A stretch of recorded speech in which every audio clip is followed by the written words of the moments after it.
आज मैं जिला निबंधन एवं परामर्श केंद्र BRCC के द्वारा आयोजित योजनाओं के संबंध में आपको बताने जा रहा हूँ। जैसा कि आप सभी जानते हैं कि बिहार को विकसित बनाने के लिए 7 निश्चय योजनाओं का संचालन किया जा रहा है, जिसके तहत 7 निश्चय पार्ट 1, पार्ट 2 एवं पार्ट 3 के तहत विभिन्न योजनाओं का संचालन किया जा रहा है।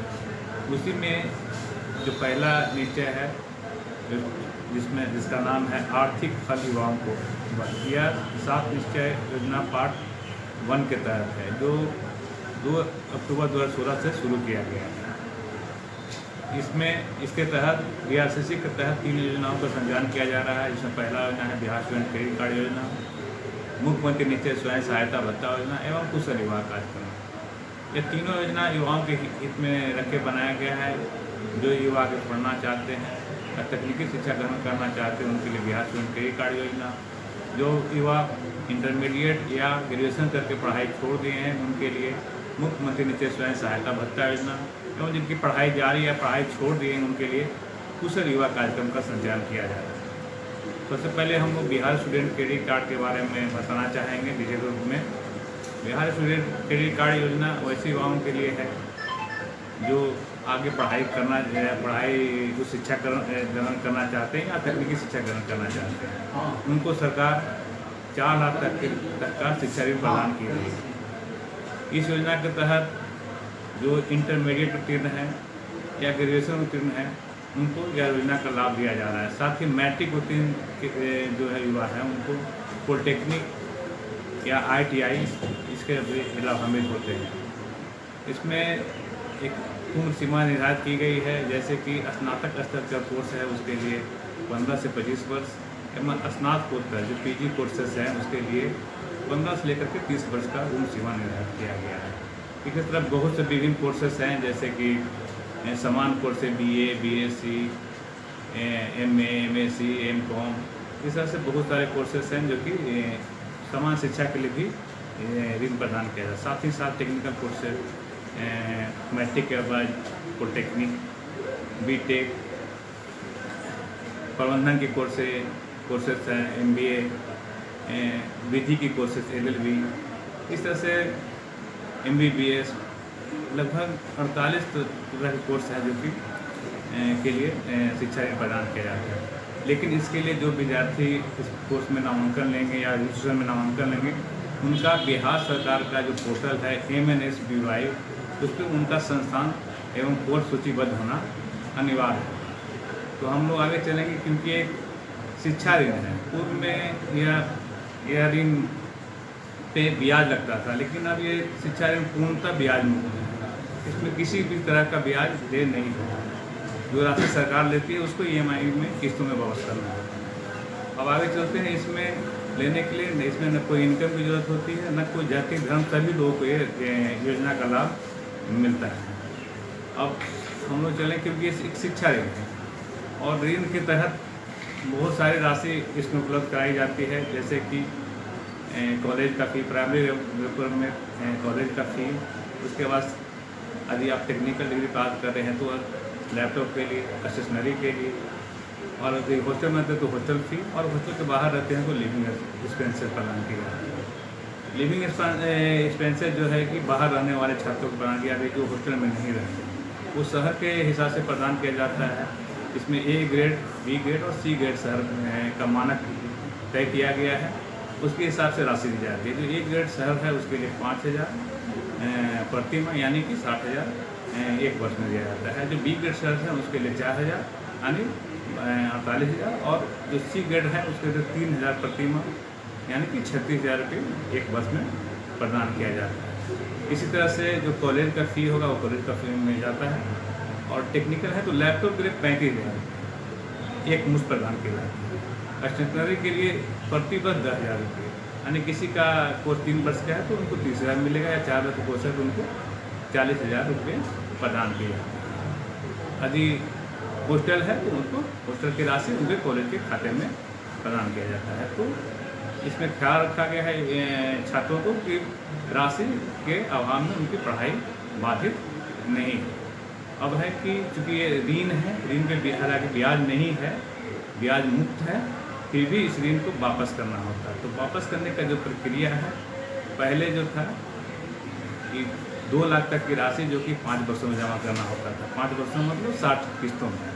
अब उसको 7 वर्ष कार्य मतलब 84 किस्तों में वापस करना होता है। 2 लाख से ऊपर 4 लाख तक की राशि है तो पहले 84 किस्तों में वापस करना पड़ता था 7 वर्षों में। अब उसको समय सीमा बढ़ा करके 10 वर्ष किया गया है, यानी 120 किस्तों में वापस करना होता है।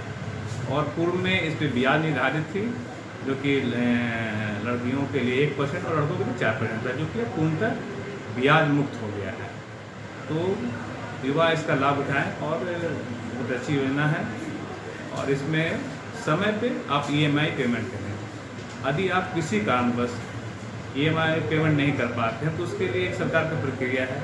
आपको यदि रोजगार नहीं मिलता है या आय का साधन नहीं मिलता है, नौकरी प्राप्त नहीं होता है, तो उस परिस्थिति में आपको हर एक 6 माह पे एक शपथ पत्र देना होता है, जो कि माह के जून एवं दिसंबर में देना होगा। इसमें ये स्पष्ट रूप से करना होगा कि अभी हम बेरोजगार हैं, हमें किस तरह की नौकरी प्राप्त नहीं है, किस तरह के आय का साधन नहीं है, वो DRCC में आपको जमा करना पड़ता है, हार्ड कॉपी और मेल के माध्यम से भी देना होता है।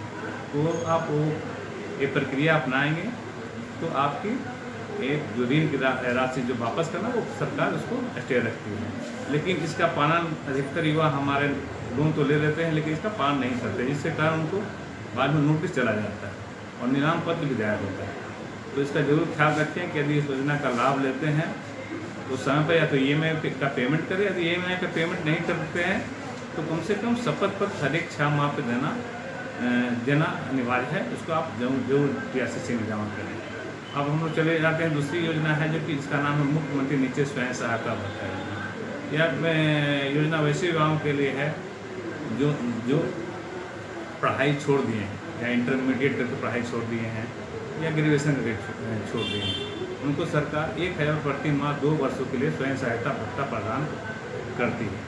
इसमें एक उम्र सीमा निर्धारित की गई है, उनकी उम्र 20 से 25 वर्ष के बीच होनी चाहिए, इंटरमीडिएट के लिए भी और ग्रेजुएशन के लिए भी। तो यदि इस क्राइटेरिया को पालन करते हैं तो इनको इस योजना का लाभ अनुमान होगा। इसमें ये भी है कि आप आगे पढ़ाई नहीं कर रहे हैं, इसके लिए हम लोग CLC भी लेते हैं या तो इंटर का या फिर ग्रेजुएशन का लेते हैं। तो योजना का उद्देश्य ये है कि हमारे युवा जो भी रोजगार में ढूंढने में उनको परेशानी होती है तो इस राशि को उपयोग कर करके आवेदन फॉर्म, यात्रा भत्ता इसमें वो खर्च कर सकते हैं ताकि उनको ज़्यादा से ज़्यादा रोजगार के अवसर प्रदान हो। इसके लिए जो क्राइटेरिया है, सबसे पहले तो इंटरमीडिएट उत्तीर्ण होना चाहिए, बिहार से उत्तीर्ण होना चाहिए इंटरमीडिएट या ग्रेजुएशन जो भी है, और उनके लिए CLC होना अनिवार्य है, बिहार का निवासी होना अनिवार्य है। उसके बाद आधार कार्ड, बैंक पासबुक, एक फ़ोटो, ये डॉक्यूमेंट्स ये है जो उनको मिलता है, उनको DRCC में आकर आप उसको जमा कर सकते हैं। तीसरी योजना है कुशल युवा कार्यक्रम। कुशल युवा कार्यक्रम के तहत 15 से लेकर के 33 वर्ष के युवाओं को इस प्रशिक्षण प्रदान किया जाता है। इसके लिए जिले में सभी प्रखंडों में कौशल विकास केंद्र की स्थापना की गई है, जिसमें 3 माह का 240 घंटे का प्रशिक्षण प्रदान किया जाता है। इस प्रशिक्षण में इसमें एक उम्र सीमा तय की गई है। समान वर्ष के लिए 15 से 28 वर्ष, पिछड़े अति पिछड़े वर्ष के लिए 28 से मतलब 15 से लेकर के 31 वर्ष, और अनुसूचित जाति और दिव्यांग के लिए 15 से लेकर के 33 वर्ष उम्र सीमा तय की गई है। ये युवा इस योजना का लाभ ले सकते हैं और इनको अपने प्रखंड में ही ये ट्रेनिंग मिल जाती है। यदि आप बाहर भी रहते हैं, बिहार में कहीं भी रहते हैं, तो इसके लिए हर एक जगह पर ये ट्रेनिंग सेंटर संचालित है, कहीं भी इसमें प्रशिक्षण प्राप्त कर सकते हैं। इसमें जो प्रशिक्षण दिया जाता है बेसिक कंप्यूटर का, कंप्यूटर लिटरेसी का प्रशिक्षण दिया जाता है, लैंग्वेज स्किल का और सॉफ्टवेयर स्किल का। इसका प्रशिक्षण का उद्देश्य है कि हमारे युवा अधिक से अधिक कंप्यूटर में दक्ष हों, कंप्यूटर सक्षमता में दक्ष हों। उसके अलावा जो हम लोग का भाषा लैंग्वेज होता है वो भाषा वो सीख जाएँ, इस तरह से अंग्रेजी अच्छे से बोल पाएँ, हिंदी बढ़िया से बोल पाएँ। और दूसरा होता है सॉफ्ट स्किल, जो व्यवहारिक प्रशिक्षण होता है। इसमें युवा हमारे कैसे स्मार्ट हों, कैसे अपने आप को प्रस्तुत करें, इसके लिए प्रशिक्षण प्रदान किया जाता है। तो ये तीनों ट्रेनिंग बहुत ही महत्वपूर्ण है और हमारे युवा अधिक से अधिक इसमें प्रशिक्षण प्राप्त कर रहे हैं। तो ये DRCC के माध्यम से 3 योजनाओं का संचालन किया जा रहा है और इसके आवेदन करने की प्रक्रिया ऑनलाइन प्रक्रिया है, जो कि DRCC में भी निःशुल्क उपलब्ध है। आप आएंगे वहाँ पे DRCC का पता है, DRCC जो कि DRCC ब्लॉक कैंपस एरिया में बना हुआ है। ब्लॉक कैंपस में पीछे आप आएंगे, वहाँ आपको सारी सुविधाएं निःशुल्क प्राप्त होगी। आपको वहाँ ऑनलाइन निःशुल्क मिल जाएगा और आपका PDF भी मिल जाएगा, और सारे डॉक्यूमेंट्स आप लेके वहाँ पे आएंगे और इन योजनाओं का आपको लाभ प्राप्त होगा। ठीक है, तो यदि किसी तरह का क्वेश्चन होगा तो अपने कमेंट बॉक्स में जरूर लिखेंगे, उसका जवाब देंगे। धन्यवाद।